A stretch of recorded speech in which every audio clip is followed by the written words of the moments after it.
Queridos hermanos y hermanas, hemos iniciado nuestro tiempo de la Cuaresma, tiempo santo, tiempo penitencial, que nos invita a la reflexión y a entrar en el desierto. Hablábamos el miércoles de la ceniza, ¿no?, que este tiempo es un tiempo en el cual nosotros tenemos que orar más, ¿no?, tenemos que hacer más caritativos, ¿no?, tenemos que hacer ayuno. Todas esas son cuestiones que vamos a prepararnos ¿para qué? Para celebrar el misterio pascual, es decir, el triduo pascual que lo celebramos, ¿no?, en la Semana Santa, que es la pasión, muerte y resurrección de nuestro Señor Jesucristo, que son los misterios de nuestra fe, que es porque creemos, que es porque aquí estamos y que tenemos nosotros la certeza de que algún día el Señor nos recibirá en el cielo. Pero para eso tenemos que ser buenos cristianos, ¿verdad? Y es justamente lo que esta Cuaresma nos invita a entrar en ese desierto. Pero a veces a nosotros no nos gusta entrar en el desierto. ¿Y saben por qué? Porque en el desierto vamos a pasar agua, vamos a pasar sed y tenemos que confrontar nuestra vida a la luz del Evangelio. Y a veces lo que vemos no nos gusta. No nos gusta cuando de repente vemos que tenemos un pecado que nos separa de Dios. Y entonces que no queremos salir de ese pecado porque estamos muy confortables con ese pecado, Entonces, cuando nosotros hacemos vamos a decir, entramos en el desierto, lo que estamos haciendo es un chequeo anual de nuestra vida espiritual. Así como todos los años hacemos un físico, ¿verdad?, que nos vemos la sangre y que nos vemos a ver cuánto va la presión y si el colesterol y si las cosas y los triglicéridos y que si cualquier cosa que yo tengo que no sé, en fin, ¿no?, lo que mande el doctor.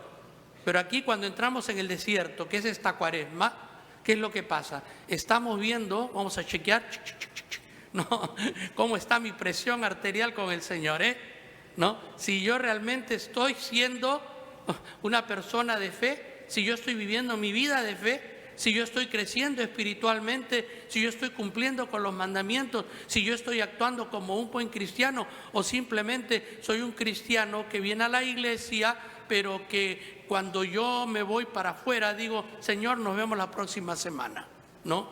Entonces mi vida afuera es otra y aquí en la iglesia soy un santo.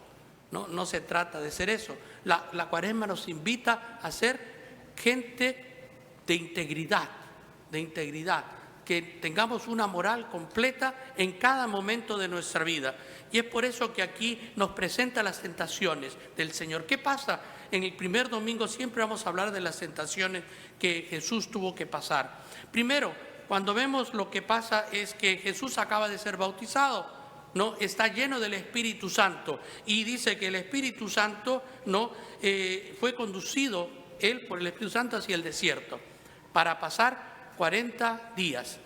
Y dice después, ¿no?, donde permaneció 40 días y fue tentado por el demonio. Fíjense, aquí hay algo importante, que tenemos que tomar cuenta.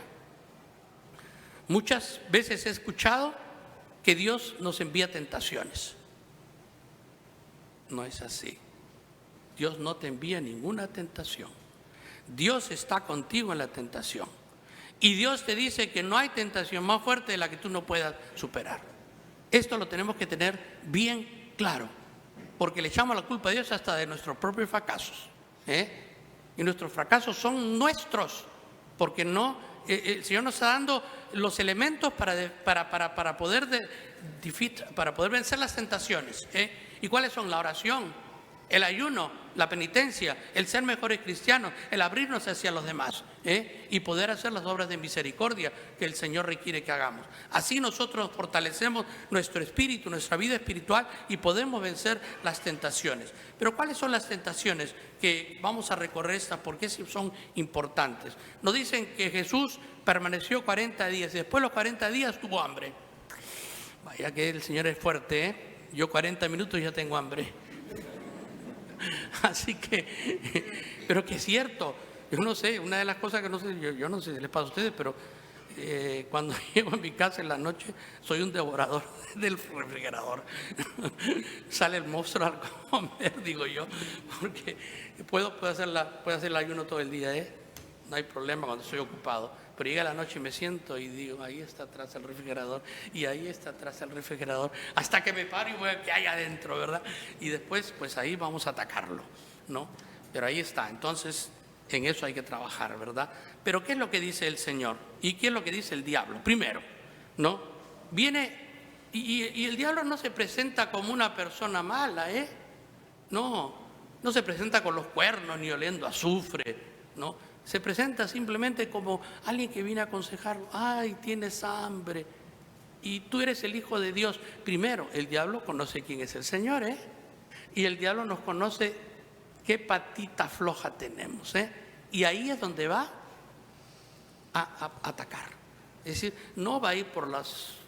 No, vamos, ya él conoce qué es lo que te falta, qué es lo que te falla, y ahí voy a insistir. Entonces le dice, no, claramente, si tú eres el Hijo de Dios, convierte esta piedra, ¿no?, en pan para que resuelvas eso que tienes en el estómago, ¿no? ¿Y qué le dice el Señor? Está escrito, no solo de pan vive el hombre. ¿Qué pasa en esta tentación? Lo primero que pasa, ¿qué es lo que le está diciendo el diablo al Señor? Olvídate de tu misión, olvídate de lo que has venido a hacer. Llénate, ¿no? La cosa es acá sentirse bien y lo material es lo perfecto, ¿eh? Lo material es lo que cuenta.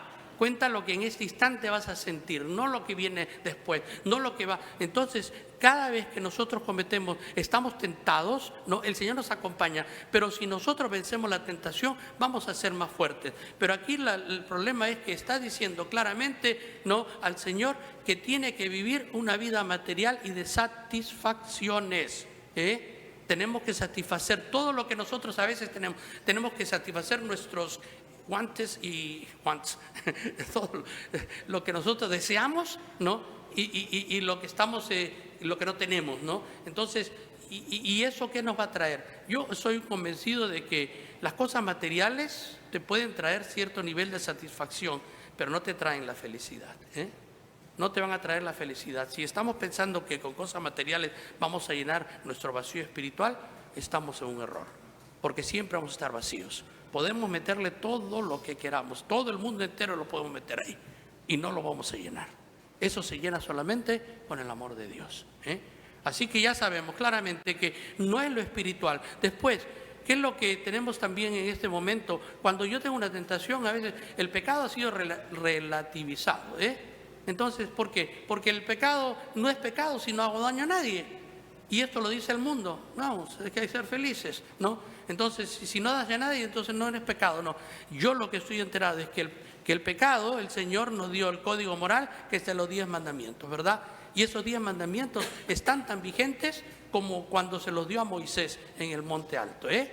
Porque eso no lo ha cambiado el Señor. Entonces nosotros no podemos hacer una votación. A ver, la mitad de acá y la mitad de allá. A ver, vamos a votar qué es pecado y qué no es pecado, ¿eh? Y nos ponemos de acuerdo y no nos sentimos mal, ¿eh? Así no es la cosa, así no funciona. Y el mundo, ¿qué nos está diciendo? Olvídate, no te sientas culpable, diviértete, haz lo que quieras, mientras que tú no hagas daño al otro, no está. Pero eso no es cierto, porque el hacernos daño a nosotros, estamos haciéndole daño también al otro, ¿eh? Porque lo que estamos haciendo es, como dice, o nos salvamos en rebaño o nos condenamos en rebaño, ¿no? Entonces no podemos nosotros, ¿no?, entrar en este juego del demonio que nos dice que el pecado no existe. El pecado existe y está tan claro. Lo que pasa es que nuestra conciencia se está adormeciendo tanto que lo que antes veíamos como pecado ya ni nos preocupa, ¿eh? Entonces tenemos que volver a nuestra conciencia primaria, y es por eso que entramos al desierto, para poder entender mi relación con Dios, para poder ver mi pecado, porque ya el mundo me ha llenado tanto de cosas que hasta me he olvidado de qué es el pecado y qué no es el pecado. Entonces después el diablo dice, se lo llevó a un monte elevado. Y mire que sí es mentiroso el diablo, ¿eh? ¿A quién se le ha dado todo poder y toda gloria? ¿Qué es lo que dice el Señor antes de la ascensión? Todo poder se me ha dado en el cielo y en la tierra. Eso es lo que dice el Señor. Pero ¿qué es lo que dice el diablo? Me han dado, ¿no? A mí me ha sido entregado todo el poder y la gloria de estos reinos. Mire, le está vendiendo la Torre Eiffel a un francés. ¿Se dan cuenta de lo mentiroso que es el diablo? Le está diciendo al dueño de todo que Él es el dueño y no eres tú.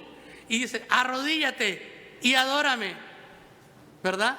Para que yo te pueda dar todos estos reinos. Miren, una de las cosas que tenemos que analizar es si nosotros realmente seguimos a Dios o seguimos al mundo.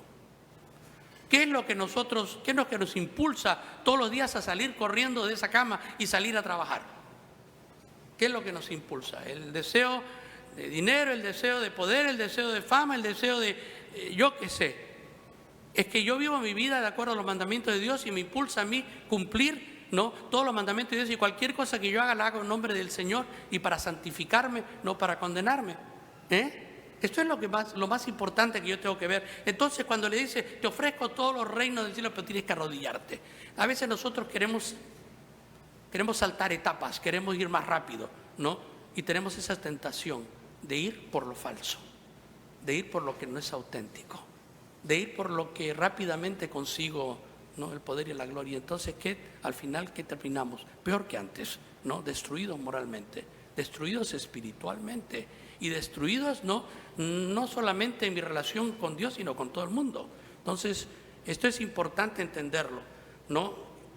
Tenemos que poner a Dios como el centro de nuestras vidas, porque una vez que lo hemos puesto en el centro de nuestras vidas, entonces entendemos que adoramos a un solo Dios, que no adoramos a cosas falsas, que mi vida no está dedicada, no a otros dioses, sino al Dios que me ha salvado y me ha llamado a la vida. Luego, esta tercera tentación, ¿no?, es muy importante, porque ya no es una tentación material, es una tentación espiritual, ¿ok? Y esto es importante entenderlo. ¿Qué es lo que nos dice? Se lo lleva hasta el parapeto alto del templo. Por supuesto que ahora el templo de Jerusalén solo hay una pared, ¿no?, que queda del templo, que se llama la pared de las lamentaciones, ¿no? Y pues ahí podemos todavía ir y rezar y poner nuestras intenciones, ¿verdad? Porque es el templo de Jerusalén donde antes estaba pues el arca de la alianza, ¿no? Entonces, ¿qué es lo que le dice Satanás, el diablo, ¿no? Si eres Dios, arrójate de aquí, porque está escrito, los ángeles te cuidarán para que no tropieces siquiera con una piedra. Y el Señor le dice, no, también está escrito, no tentarás al Señor tu Dios. Cuando rezamos nosotros, cuando venimos nosotros a la iglesia, ¿qué es lo que hacemos? Señor, si tú me concedes este milagro, yo voy a ser bueno de ahora en adelante. Señor, si tú me concedes este milagro, yo voy a ir todos los domingos a misa. Entonces estamos negociando como si Dios nos debería. O sea, el Señor está en deuda con nosotros o nosotros estamos en deuda con el Señor. Entonces estamos negociando ¿qué? Nuestra fe. ¿Y qué es lo que dice nuestra fe? Que primero hay que creer para poder ver. Si no, primero el mundo te dice, primero ve y cree, pero el Señor te dice, cree y verás. Entonces, muchas veces yo digo este ejemplo, y este ejemplo nos tiene que chocar a nosotros. El Señor tiene la libertad de bajar de esa cruz hoy día y presentarse aquí. Hay varias consecuencias. La primera, me quedo sin trabajo, ya se acabó. Pero la segunda es más importante que esta, ¿no? La segunda es que ya no hay necesidad de fe. ¿Por qué? Porque en ese momento, si el Señor está aquí, ya la fe ya no importa. Estoy viendo y entonces ya no necesito la fe para creer. Pero la tercera condición es esta más importante. Perdemos nuestra libertad como hijos de Dios. ¿Saben por qué? Porque ya no somos libres de elegir si lo voy a amar a Dios o no.